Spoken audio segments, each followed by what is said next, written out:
মার খেয়েছি আমরা, কারেন্টের শর্ট দিয়া লটকাইয়া পিটেছে আমাদেরকে, ঘুমেছিলাম আমরা। আপনাদের সমস্যা কোথায়?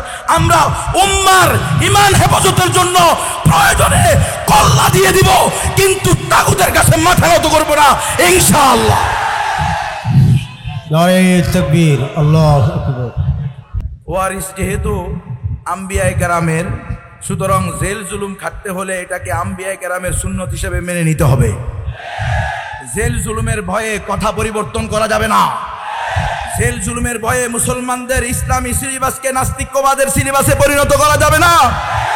যারা জেল খাটতে তৈরি নাই, যারা ফাঁসিতে ঝুলতে তৈরি নাই, যারা গুম হইতে তৈরি নাই, তারা হেফাজতে ইসলামের নেতৃত্বে থাকবেন না, তারা মুসলমানদের বেফাকের নেতৃত্বে থাকবেন না। যদি থাকতে হয় নিজের জান, নিজের মাল, নিজের সন্তান, নিজের বংশ সব কিছুকে প্রয়োজনে রিস্কে ফেলতে হবে। যতদিন আল্লাহর জমিনে আল্লাহর দ্বীন কায়েম হবে না, আল্লাহর জমিনে আল্লাহর শরিয়া বাস্তবায়ন হবে না, ততদিন আমাদের এই সংগ্রাম চলতে থাকবে, নাস্তিকরা যতই বাধা দিক না কেন।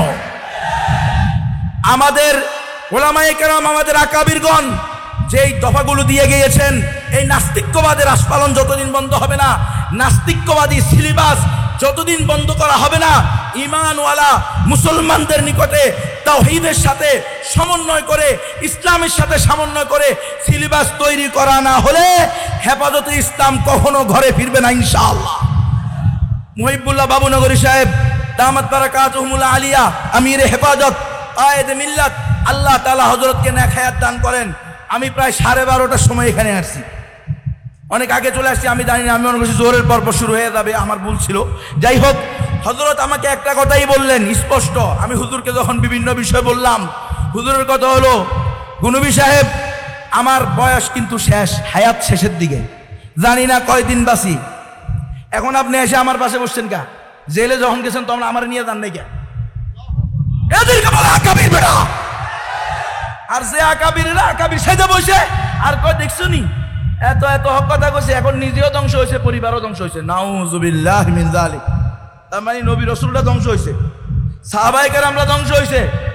হক কথা বলতে হবে, হক কথা বলে নিজের জায়গায় থাকাও সুন্নত, হক কথায় বলে পালানোও সুন্নত, হক কথা বলে জেলে যাওয়াও সুন্নত, হক কথা বলে মাইর খাওয়াও সুন্নত, মাইর দেওয়াও সুন্নত। কথা হক হবে। তাগুতের সাথে আবার কিসের ইয়া? তাগুতের সাথে কোনো ধরনের আমাদের মিশামিশি চলবে না। তাগুতের সাথে কথা স্পষ্ট, আমরা এই জমিনে শরিয়া চাই। এই হেফাজতে ইসলাম কিনলে রে, হেফাজতে ইসলাম কিনলে গঠন হয়েছে ইসলামের হেফাজতের জন্য। কিছু আইন বাদ দিয়া আর কিছু নিয়া নাকি না।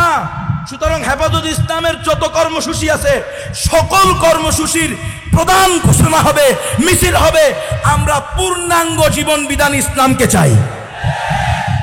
হুজুরের কথা হলো, আমার 90 বছরের বেশি বয়স।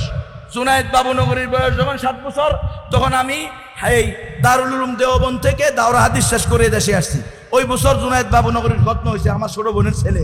হুজুর বলতেছেন, তো আমার 90 বছরের অভিজ্ঞতা হলো, তাজরিবা হলো, মোল্লা মুহাম্মদ ওমর যেই তরিকায় আফগানিস্তানে ইসলামী শরিয়া বাস্তবায়ন করতে পারছে, এই তরিকা ছাড়া এই দেশেও ইসলামী শরিয়া বাস্তবায়ন সম্ভব না।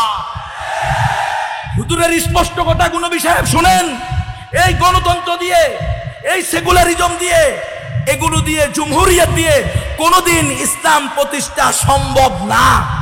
এগুলো সব ধোঁকাবাজি, এগুলো সব প্রতারণা। আমি বললাম, হুজুর এগুলো যে জিহাদ কয় গণতন্ত্রে, কোন জালেম জিহাদ কয়, তো হুজুর বলছে এগুলো হলো তাহরিফ। কথা বুঝছেন? কথা পরিষ্কার থাকেন ভাই। এখন আর ওই যে নিমু নিমু করার টাইম নাই, মার খেয়েছি আমরা।